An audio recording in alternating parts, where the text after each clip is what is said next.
Hi guys, guess what? Guess what? Destiny, Rise of Iron, the new DLC, is going to have private PvP matches.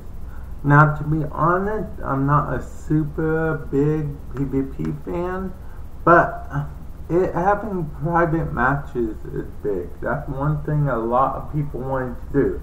Go in with their friends and, kill each other. So, because that's what one does with their friends, right?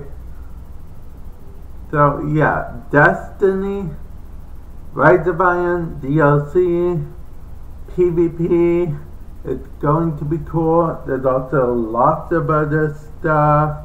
And the PvP doesn't have just one or two options. It has a bunch of options. You can pick the map.